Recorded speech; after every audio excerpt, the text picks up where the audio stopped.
Here's a hard truth nobody tells you before you retire.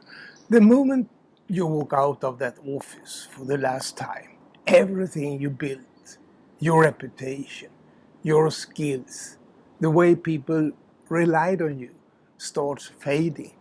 Not because it wasn't real, but because you were not there to carry it anymore. I know, because it happened to me.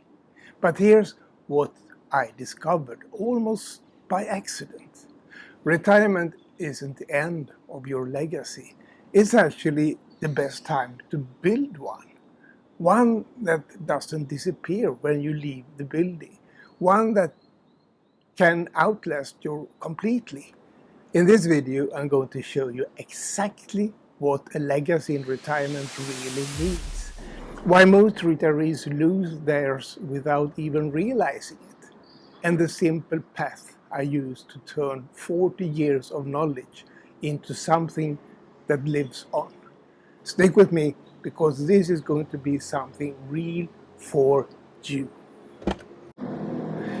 Think about it. Your experience, your knowledge, your skills, that's not just a resume. That's a chest of gold you have been quietly sitting on for decades.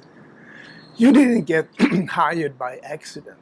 Something about you stood out from everyone else who applied for that job.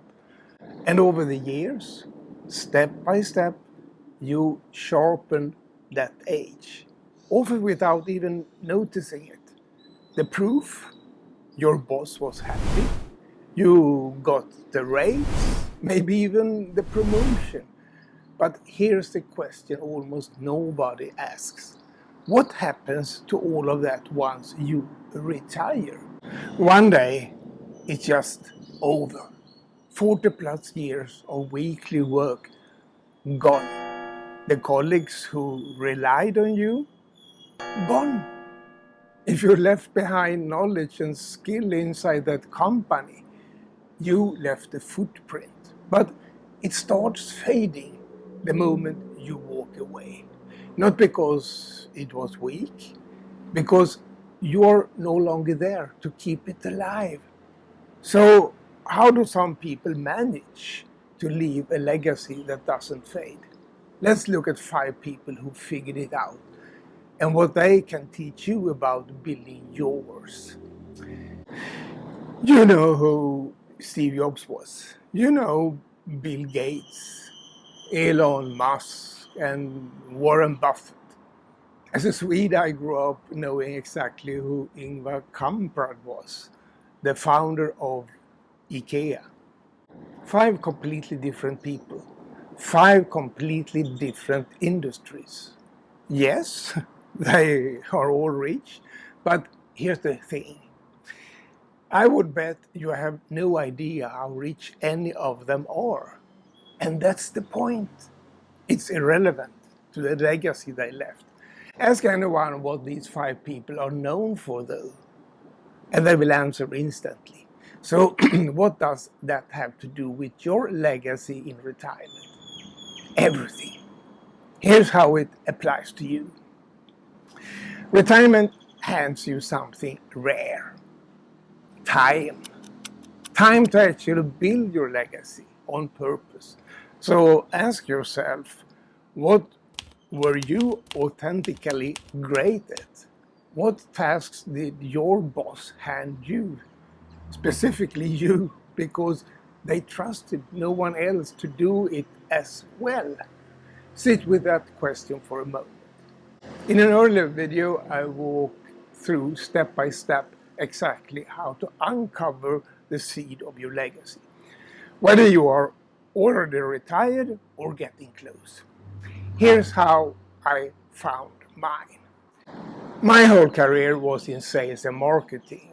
What I was actually great at was building teaching material that helped salespeople actually improve. Over time, that turned into a formula developed called DAPAC, each letter standing for one step in the process. In one country I worked in, people literally started calling me Mr. DAPAC. If you want to see exactly how that formula works, I have linked the full DAPAC video series below. Or just tap the icon in the top corner of this screen right now. But knowing what your goal is isn't enough. The real question is, how do you get it out into the world? That's exactly what I did next. Once I was confident people actually needed what I knew, I started an online business, the Golden Age Lifestyle. My mission became simple: help retirees find a meaningful, purposeful, joyful retirement. Not about sales, about the real struggle so many of us face, finding purpose after the working year's end. The exact same struggle I had. I started a blog tackling those problems head on. Later, I launched a YouTube channel, currently the fastest growing platform among seniors. This very video, for example, is embedded in a blog post covering the same topic from a different angle. Now I can already hear you thinking, I don't know the first thing about digital stuff. How would I even set this up? Good news. That's exactly what I want to answer next. When I decided to put my voice out in the world, I had zero clue how to actually do it. But my motivation was strong, so I didn't quit. I spent days scrolling the internet, hunting for something that would work for a complete beginner.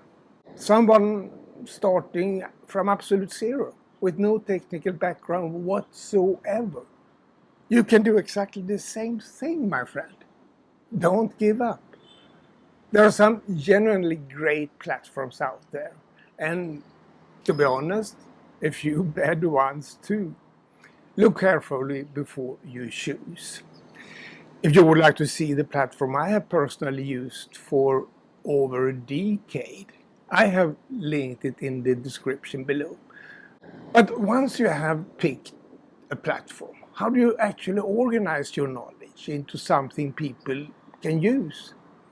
It's easier than you would think. And you don't have to figure it out alone. Inside our community, we have coaches who specialize in helping people turn their knowledge into a clear, usable structure. Write down your ideas, book a free vision call, and we will map it out together. No pressure, no pitch, just a conversation. The link is in the description.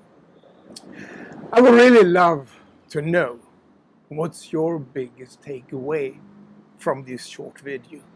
Drop it in the comments. We all have something to learn from each other. And honestly, something to teach each other too. If this video gave you something useful, share it with someone who needs to hear it. And if starting your own YouTube channel is something you have been curious about, stick around.